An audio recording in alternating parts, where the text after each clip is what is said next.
I was tired of it. But anyway, he's like, hey, you got to get up in the morning. Good. He goes, you get practice done, right? He just talks about how if you how you approach adversity, there can be something good about it. It's kind of like, and it kind of got me thinking about, once I saw the site, it was like, it's probably, got delayed a little bit getting the building going. Well, good, because we'd be starting from square one if we'd been, or, not good at the fire. One way or the other, we're going to be replacing the church this year, because if it had been standing, once you get up there, you see it. But and that's the thing is, when we face adversity, first of all, number one thing is just rely on God. He's going to get us through it. But two, there's always, for the most part, there's a way where one of those things, hey, it's like the better version of this would be like, man, the red light caught me. Good. Because the drunk driver went through the red light, the next one, you never know. So anyway, just a way to, when you get negatives in life and stuff like that, just a way to approach it. And I thought he did a good job. But anyway, glad everybody came out all right. And again, that's the number one thing. It's like I said, buildings and cars and things like that, you can always build back. It's hard you can't replace people. So I think from what I understood, there was nobody, I don't think with anybody injured or anything on our way. Anybody know? So just there's one in Bear Creek. Yeah, the Bear Creek, yeah. In our part. So anyway, but like I said, it's April, so another month of this season to go. So hopefully maybe we've had the worst of it out of the way. But all right, last week we had Abraham we started chapter 24. It's going through. We were looking at Abraham wanting to need to find Isaac a bride, and he he had sent his servant off to Mesopotamia and to find a bride. And we see that he goes to the servant goes to the well, kind of asks God to give him a sign. Rebecca comes along right there, kind of feels the sign, and he's got to make sure, though, after the sign, that he see that, hey, this is the one. He's got to go check, make sure that she's got the right lineage, as far as being a true worshiper of God. And so he goes and meets the family, finds out that's the case. Got into some. I'm not going to get into some of the deeper stuff that we discussed last week, but requested a sign, didn't get up, and she decided to make the journey back. And her and Isaac are married. It says Isaac was 40 years old, and same thing. He knew he was promised. He's going to be promised an heir, so to speak, or someone to carry on the descendants. And he prayed on behalf of his childless wife. He prayed in faith. He was confident that the Lord would be true to his promise to Abraham. So, and eventually, like I said, she became pregnant. So right there, just remember we kind of looked at how Isaac approached him and Rebecca trying to conceive, compared to how Abraham and Sarah did.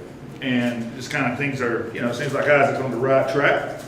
So eventually she's pregnant, and she has twins, Jacob and Esau. We talked about the Jewish legend and things like that. Compared Jacob versus Esau to Ishmael versus Isaac, and how it was unusual because it was prophesied that the younger is going to serve, the older would serve the younger right there, and that's very that would.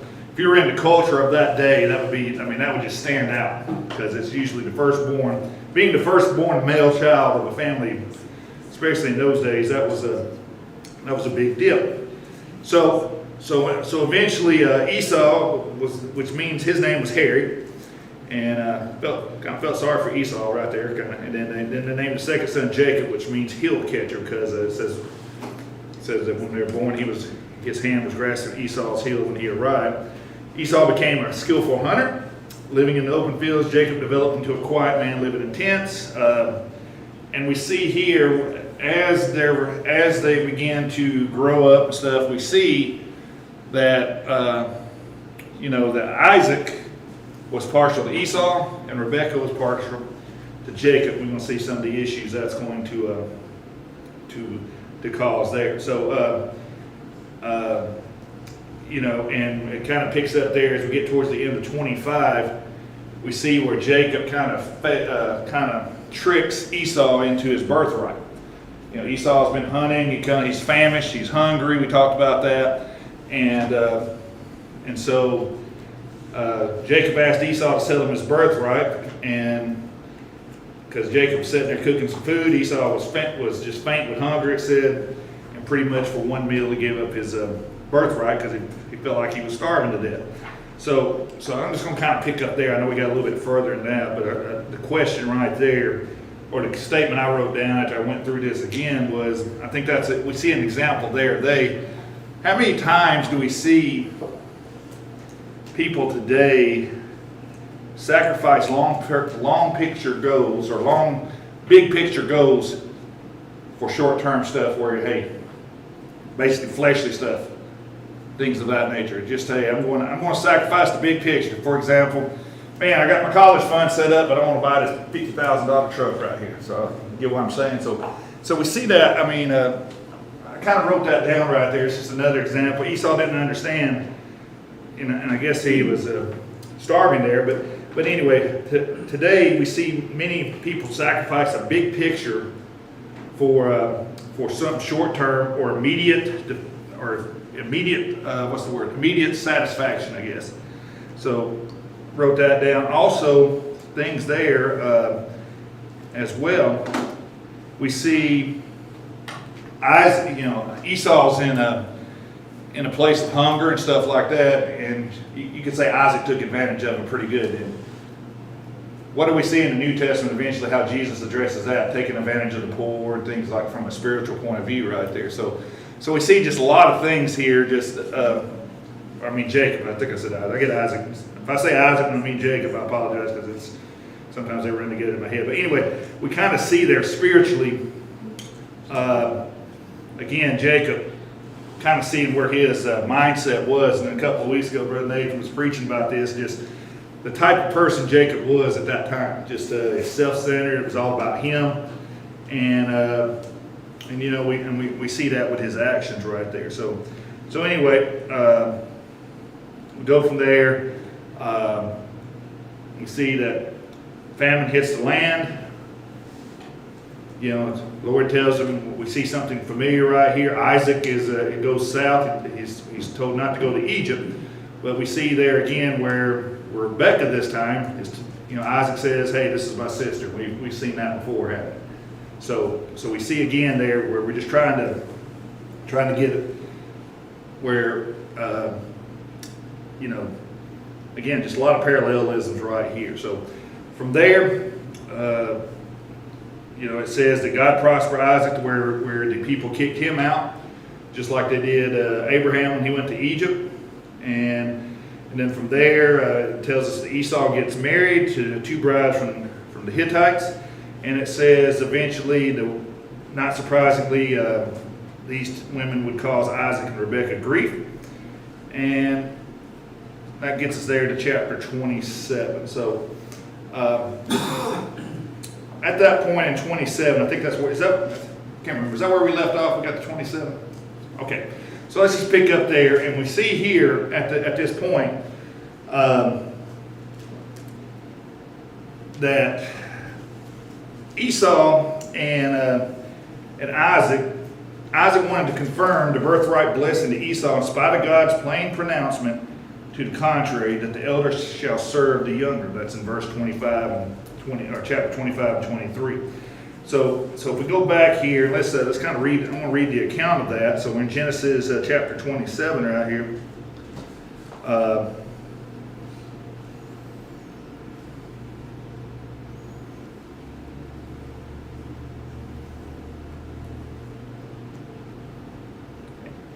Right there, I had to find it.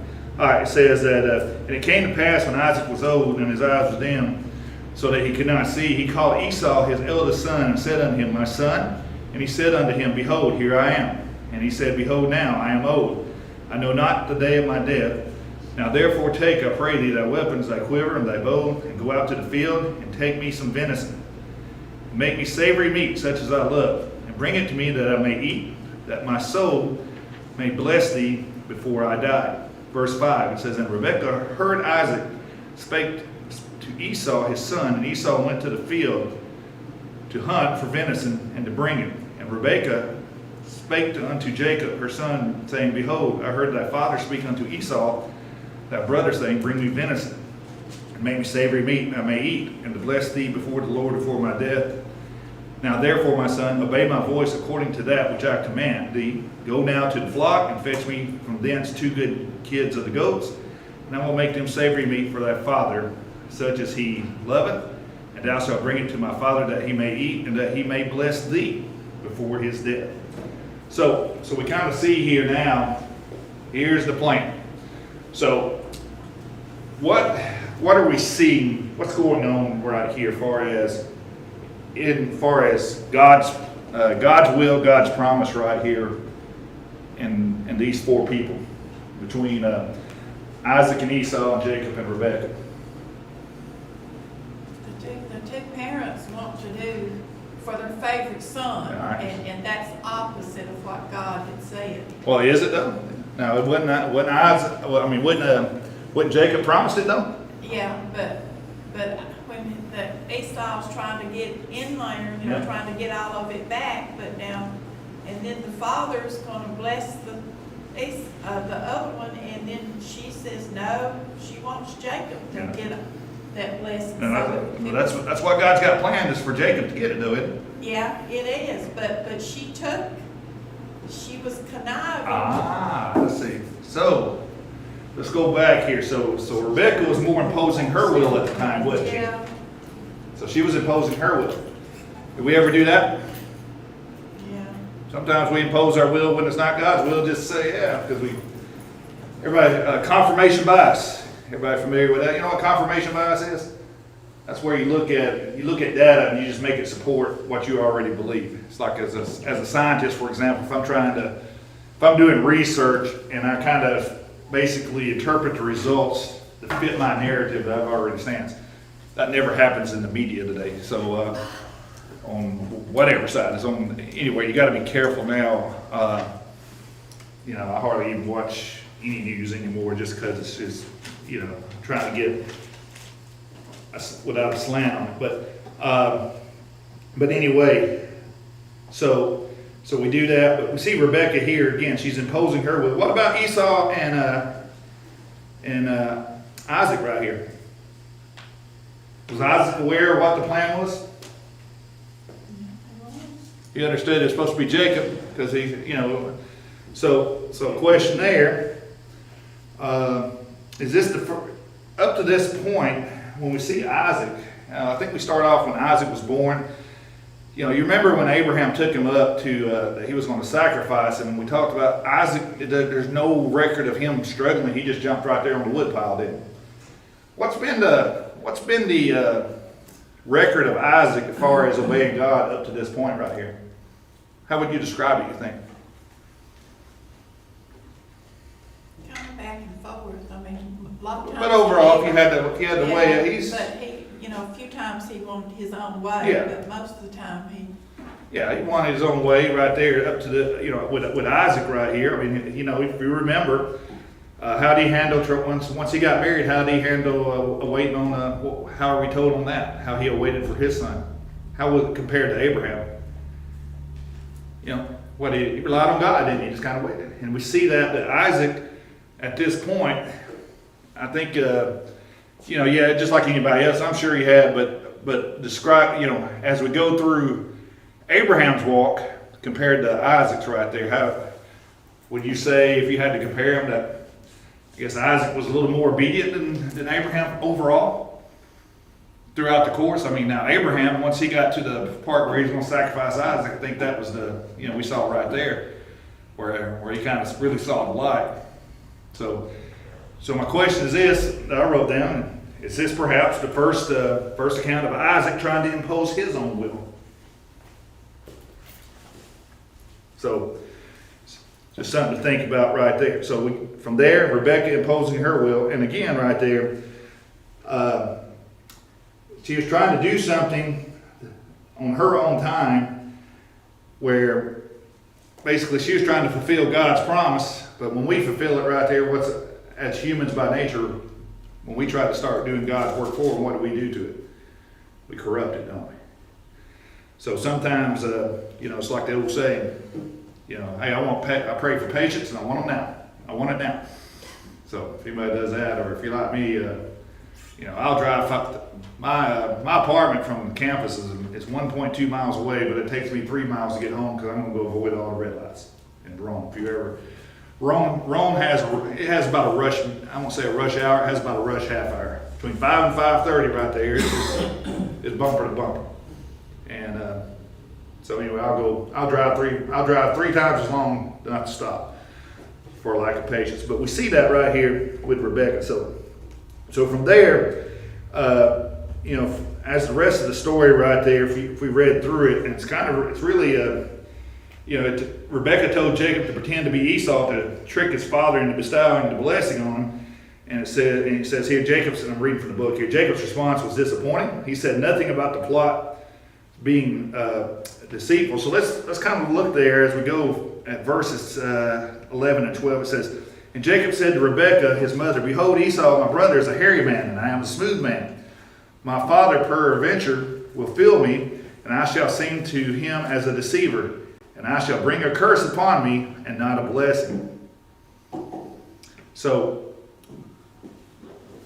what does that mean right there? Obviously, he says, yeah, he'll know the difference, even though he can't see well, but he'll probably put his hands, because Esau, remember, his name means hairy. What does Jacob show here? It says, and I shall bring a curse upon me and not a blessing. Basically, he wasn't worried about the fact that from a moral standpoint, this plan was corrupt, wasn't he? He was more worried about what?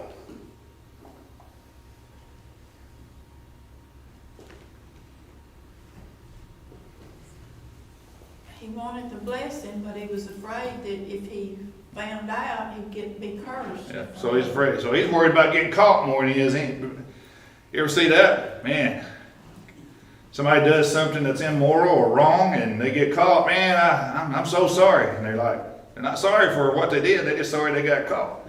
That's kind of what Jacob's doing here.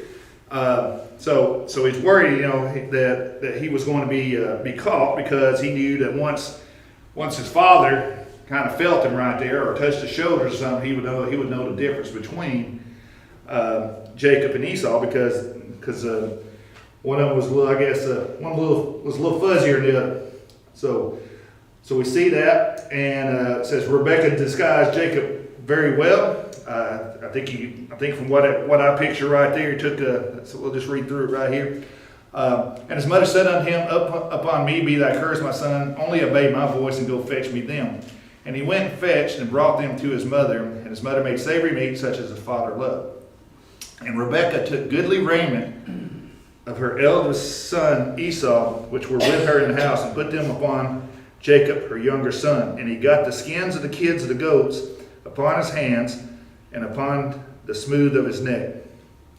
So basically she took the goat skin, I guess, for lack of a better term, the fur and stuff, kind of covered him up right there. And I could just picture it right there. Almost looks like he's probably in a Halloween costume or something like that, but covered up with the fur. So this is a pretty elaborate deception going on right here, even for those days. So, and as it goes on, it says that Isaac was still suspicious because of the voice, and he wanted to know Esau. And the other thing was here, the timing was based on it, because Esau it wasn't like he had been going long. So when he came back, Isaac was his radar was up because he got back so quick with the hunt, or had gathered, basically had found the kill, so to speak, and had it prepared and ready for him to eat. So we got that, and so let's see what happens here with the rest of the story. And she gave the savory meat and bread which she had prepared into the hand of her son Jacob, verse 18. And he came unto his father and said, my father. And he said, here I am I. Who art thou, my son? And Jacob said unto his father, I am Esau, thy firstborn. So right there, we see, Jacob. I mean, he's just flat out lying to the face to his father right there. So, I have done according as thou badest me. Arise, I pray thee, sit and eat of my venison, that thou soul may bless me. And Isaac said unto his son, How is it that thou hast found it so quickly, my son? And he said, Because the Lord thy God brought it to me. Wow. Boy, Jacob's really digging a hole for himself right here, isn't he? Lying to his face. Now, what has he done? Y'all remember last week when we defined what profanity or profane, not being bad words, but making light of something. The book described profanity as the sin of treating lightly and casually what ought to be treated seriously and highly. So, the book says here, Jacob profaned God's name by telling his father that thy God brought it to me. No doubt he was hoping that claiming God was involved in the process would cause Isaac to stop this line of questioning. So I think here's something else, and got to make sure, because sometimes it gets back in that confirmation bias of God's will and our will, and we start saying, this is what I want, this is God's will, and we start looking for something that kind of confirms that on our own that may not be true. Does that make sense right there, what I'm saying? So we got to be careful right there with that, and that's Jacob just saying, hey, God brought it to me. So from there, again, man, I'm feeling bad for Jacob right here. Ooh. And not because, I'm worried about him because he's going off the deep end. And Isaac said to Jacob, Come near, I pray thee, that I may feel thee, my son, whether thou be my very son Esau or not. Jacob went near unto Isaac his father, and he felt him and said, The voice is Jacob's voice, but the hands are the hands of Esau.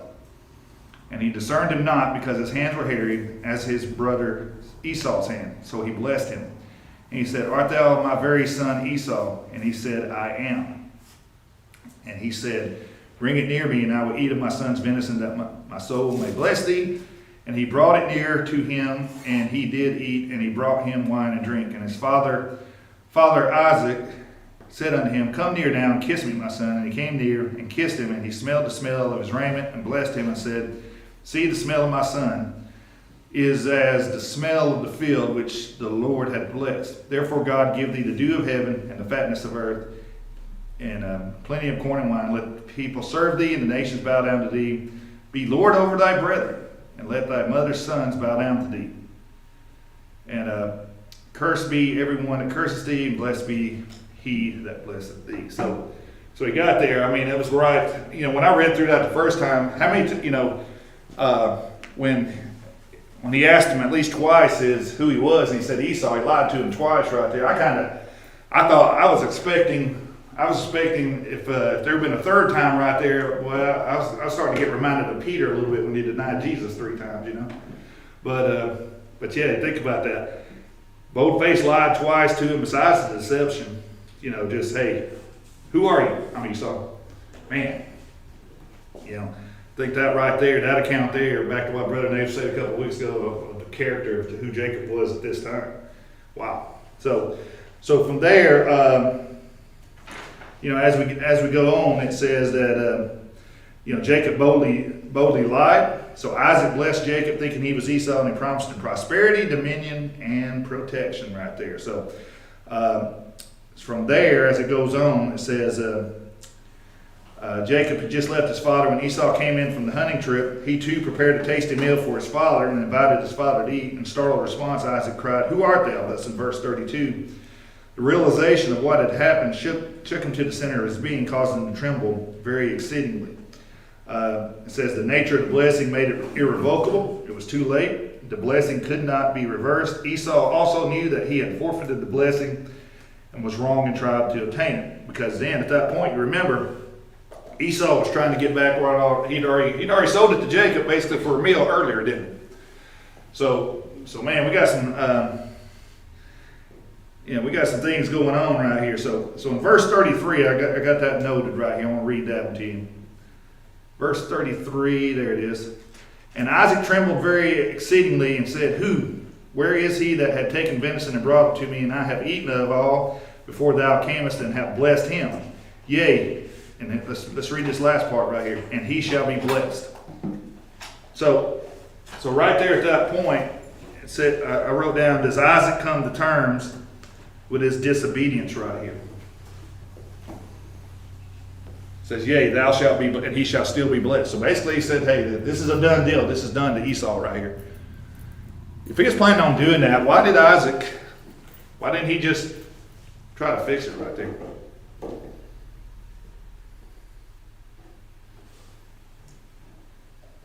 What do you think?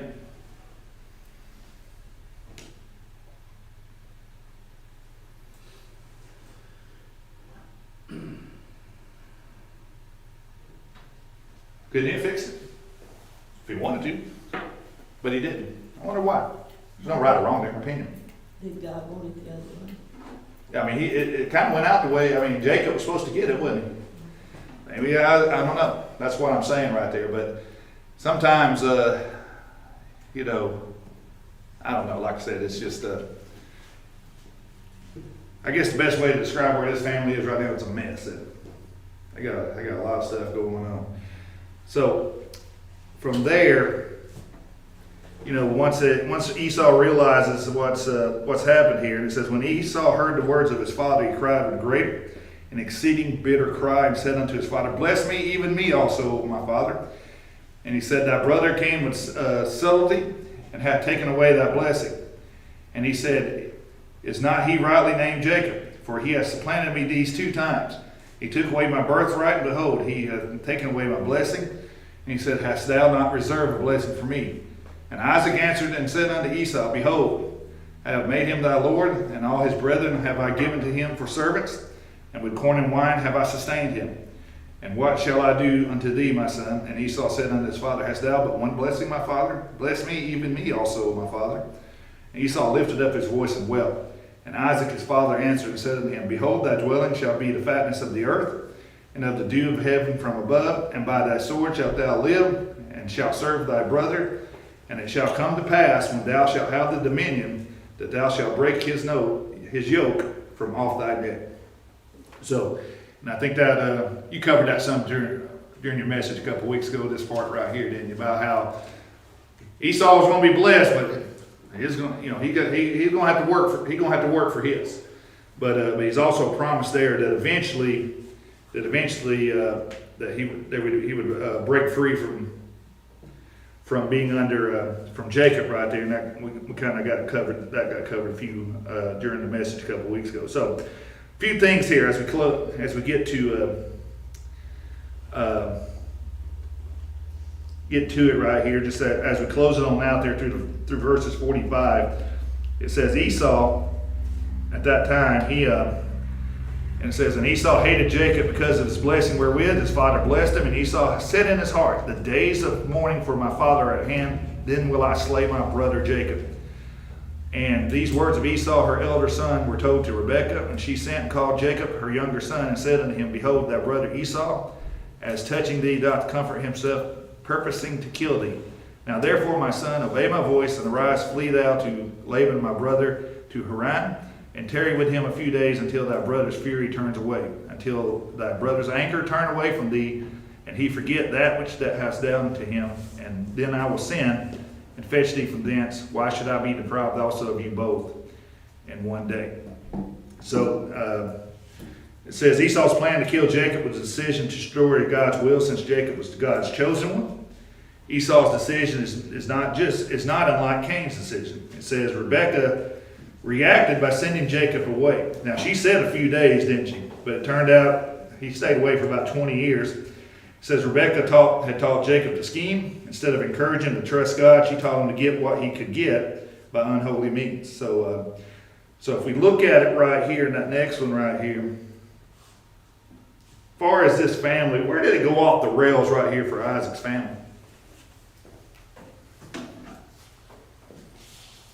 When the kids were born. When the kids were born. Expound. Well, when they were born, that's when the struggle, when they were conceived, that's when the struggle started. Mm-hmm. And the struggle never stopped until after he came back 20 years later. All those times, all throughout from, it says in, the legends from in the womb and things like that. You've got 60 years of it, at least. It's a long time, yeah. Now, I think we all, the thing I guess, I don't want to say encourage, but, everybody, talks about dysfunction and things in their family and things of that nature, and it disturbs everybody, but we see right here, that's not just a problem that's just localized to our own family. Everybody, every family here, even, we got Isaac right here, the first born straight from Abraham. There he is with his family going through a lot, right? So once especially, what would wait if they would have trusted, we talked about earlier, trusting the promiser over the promise. How could that have been different? If they trusted, how would it have been different if they had trusted God's will right there? They would have all been on the same page. All on the same page, and and still think about that, how getting away from God's will, trusting in their own self, how that just kept on. It's almost, it was like a domino effect, man. It just kept on getting worse and worse that went down right there. We see it right there. Jacob, when he was hungry, we see greed. We see Esau trying, he was hungry right there. Just looking at it here, Isaac and Rebekah showing, playing favorites. We see that Isaac's deceit led to him being exiled for over 20 years. So we can see, there was enough blame, the book says here, but there was enough blame to go around in Isaac's dysfunctional family. Esau was blameworthy because he sold his birthright so he could gratify his flesh. He had forfeited his father's blessing, and he had little justification for his bitter cry against Jacob and his tearful pleading for a blessing from his father. Isaac was certainly not without blame, for he knew that God had appointed Jacob, not Esau, to rule. Isaac had tried to thwart God's plan because he favored Esau over Jacob. In all cases, God was relegated to a bystander. All four family members did their own thing without actually consulting God and asking him to intervene. So at the end of it, their family dysfunction was they quit relying on God. So why did God bless all that? I don't. That's a question there. Because of the promise. I mean, he's a. I guess it goes to show that his will's going to be done, what he has planned. Now we try to corrupt him and stuff, and I guess, but you go on through. I'm saying, way it's like, how can I don't understand how Jacob can still be almost, rewarded, I guess, for all his deceit. If everybody had just accepted God's will, there would have been a lot less bitterness. Yeah. They wouldn't have been trying to do their own thing. So I guess what you're trying to say is,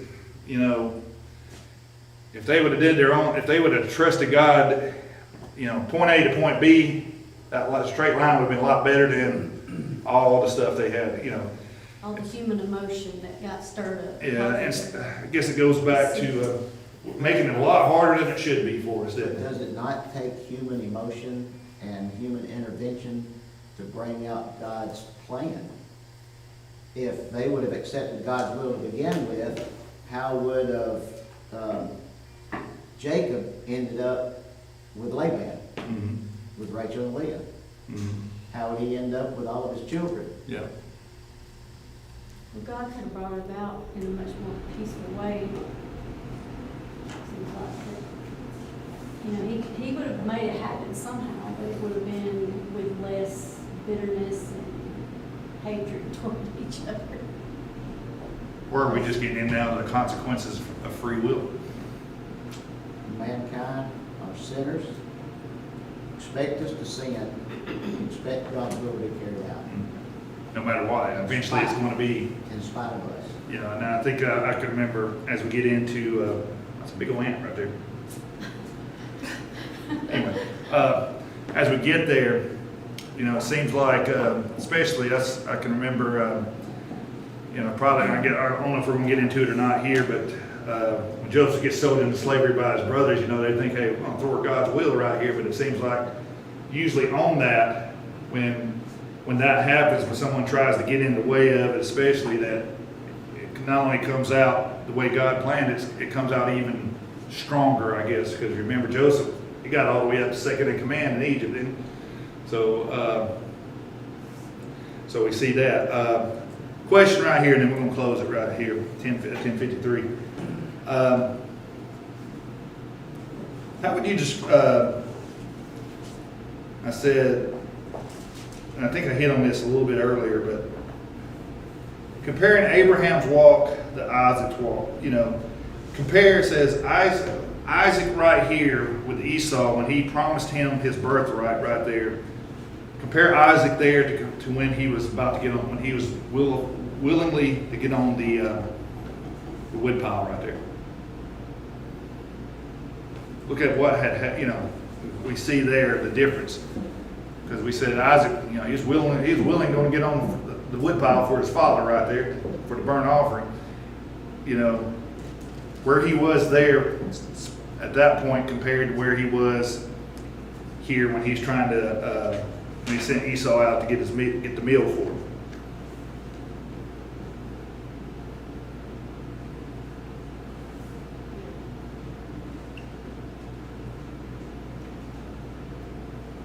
So it's interesting there. So next, you know, something to think about. But I think again, as we read through and we see these, you know, the dysfunction and things, it always comes back to remind me that the people of the Bible are just like us. They're just flawed human beings like all of us. And I think that should give us hope that no matter where we are, you know, if we're in the lowest of the low or wherever, there's, you know, we're not the first people to go through that. And we see that God's people that he chose, you know, for great things, went through a lot. Some of it was because of their own choices. Some of it was outside influences. But we can see there, I think it can,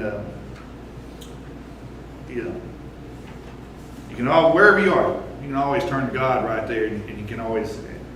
You're never too far away from him if you'll just seek it. So, that makes sense. But anyway, next week, that's where it looks like we're going to follow Jacob here in the next, and get into some of that. Like I said, but he's going to leave home to find his wife, and we're going to get into that. So chapter 27 through 33, 6 chapters. We'll see what we can get covered right there. 6 chapters, and they covered in 7 pages, so I'm sure it gets deep. Anybody else got anything? All right, let's close with a word of prayer then. Lord, again, we're just thankful for this day, and thankful for all your many blessings. Thankful for this class, Lord, the discussion, the time together, Lord, the time to study your word. Lord, just ask you to be with us as we go through our worship service, Lord. Lord, just be with those who are not able to be here for whatever the reason. Lord, just give them comfort. Let them feel your presence. Watch over them. Those who are traveling, give them safe passage, Lord. Lord, again, just thankful for watching over us during the storms, keeping people safe here, Lord, and just be with those families that are affected and hit hard, Lord. And again, just thank you for all that you do for us. Forgive us for